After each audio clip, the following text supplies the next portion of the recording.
Hi guys, welcome back for another one. I am Mr. Free to Play. That is right, I'm a free to play player and I give free to play player advice, tips, tricks, and other things. I was hoping to take the day off, but apparently it's not in the cards because we just got this dev blog about Iso-8 and I gotta give my hot take. So guys, if you're ready for it, sit back, relax, and let's get into it.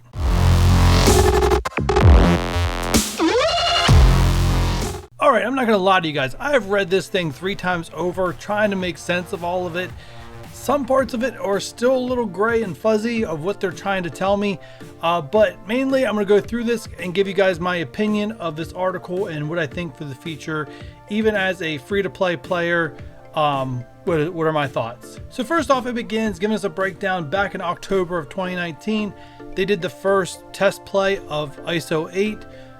We know from that feedback that they scrapped their original plan and overhauled the idea, at least what we've heard from the players that were part of that program, that some of the feedback was it was too RNG based, even though I believe going way back in Casino's videos, he said he felt it was just the right amount of RNG. They said they were going to get rid of the RNG method, so hopefully they did. Because last thing we want is another Red Star situation to deal with for a year and a half before they rework it. So it sounds like currently they have now launched a second play test of this with another 100 players. So it'll be interesting to see how this play test goes. I mean, these 100 people cannot just say, no, we don't like the system, don't bring it. Ultimately, they got to come to a good compromise to make this system work for both the players and the devs who are counting on this program to help make them some money. And I think as a company, that is fair. Alright, so I'm going to read this one line here. So Iso-8 is a new progression system somewhat similar to Gear, but for the first time will allow you to customize the characters in your roster. Using Scientist Supreme's latest invention, the Matrix, players equip Iso-8 crystals to power up the machine.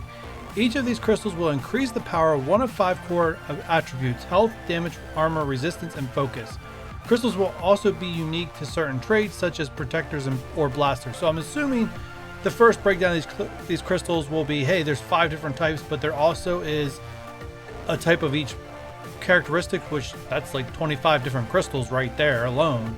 At least that's the way I'm getting out of this. I mean, they said this is still, without seeing the data and not being part of the play test, it's hard for me to really determine maybe the true understanding of what they're trying to say, but this is the way that I'm interpreting it.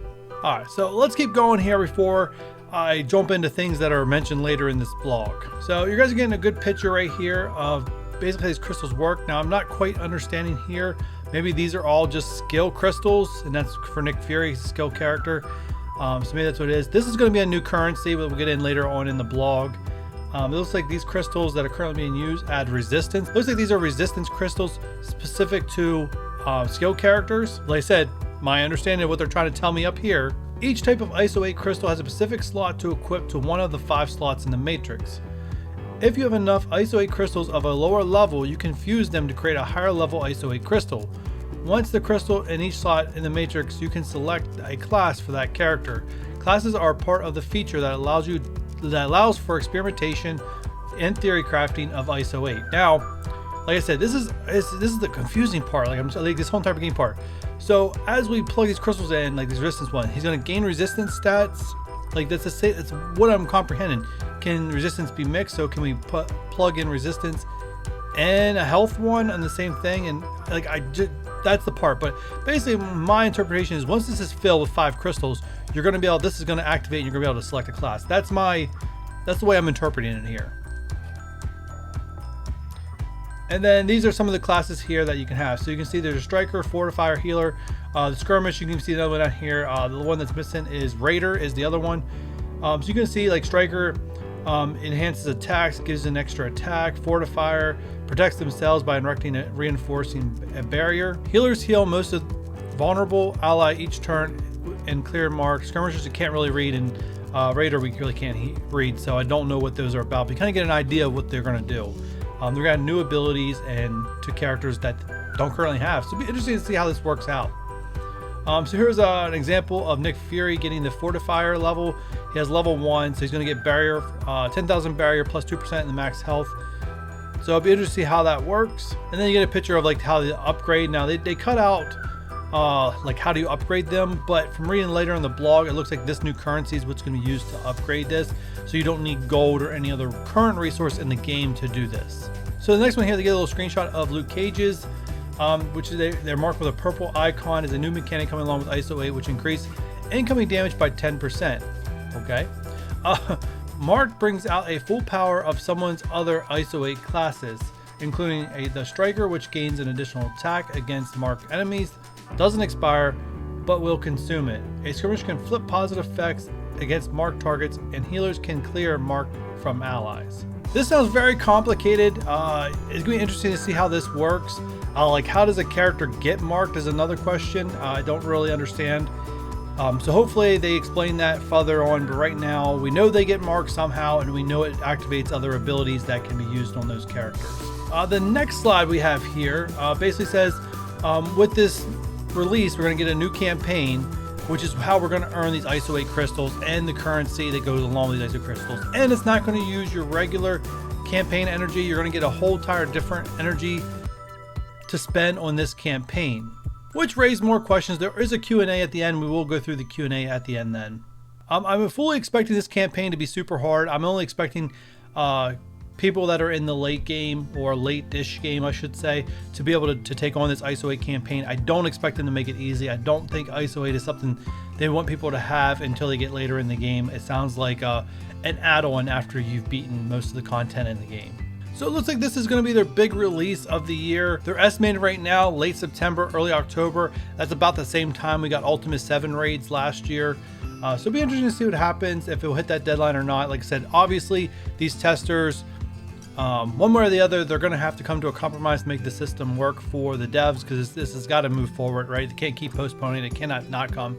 There's got to be a new progression. I think everyone would just like to see a new Gear 15 added, a level 80 added, but obviously that's not in the cards or in the plan for the devs. Now, not saying they might not do that along with the Iso-8 release, which is another theory out there, but ultimately we want the program to be as player friendly as possible and not too much of a burden, and that's the biggest concern right here. So before I get into too much of my thoughts, let's go through the Q&A. Will the stat bonuses that Iso-8 provide be random generated? No. Similar to Gear, the stats are predetermined. You should also get to choose the class assigned to the character and how much you level up. Okay. Second question, will there be a bonus speed stat available? No. We already knew that they've told us there would not be a speed stat, which is a good thing, because why wouldn't everyone just go speed then? Will upgrades in Iso-8 require gold? No, the current plan is to use new resource called ions to upgrade classes and fuse crystals. So that was that new currency I pointed out earlier for you guys. Can characters change their classes? Yes, you can change classes freely, but upgrading them will cost resources. So I don't know how this works. Like, okay, if I have my character select a skirmisher and I realize, like, you know what, they'll be a better healer, so switch them to healer, and I've already got the skirmisher to like level 3. Do I have to start back at level 1 as the healer trait and go to 3, or I'm already locked into 3? That's one thing that's not answered here, and that I'm not sure of. Can Iso-8 pieces be moved around to different characters? The current plan is that Iso-8 is locked to characters similar to Gear, so there's no need to spend time swapping them between characters. So like I said, I don't know. Like, that's another confusing thing. If there's going to be a skill crystal, what's going to be one of health. You know what? They didn't really explain that well, but it's possible, if we go back here to the top, that each one of these is health, one of these is armor, one of these is resistance, focus, and what am I missing? Damage. It is possible that it could be each one slot, and that's maybe what they're talking about, why you don't need to swap. Because like if you could optimize like which one in here, like, oh, I want 4 resistance and 1 focus, well, why wouldn't I want to swap one of those out for damage at some point? So maybe it's a lot predetermined that those are one of each stat. Like I said, just a guess, I do not know. Will this system add significant time to daily play? Upon getting familiar with the feature and completing the Iso-8 campaign nodes, this system should not be requiring a significant daily time investment. It's intended to complement your experience with the game, not overshadow other components. So basically, yes, it's going to be time consuming at first when you're trying to get through the campaign. You got to invest time to get through the campaign.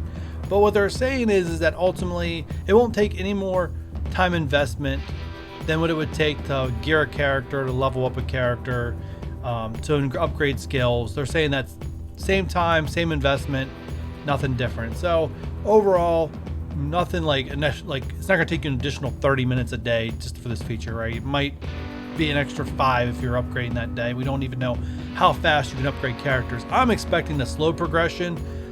Just my theory. I could be wrong on that, but I am expecting a slower progression, especially if this is their new way of making money. But I could be wrong. Is this why the health bars were updated?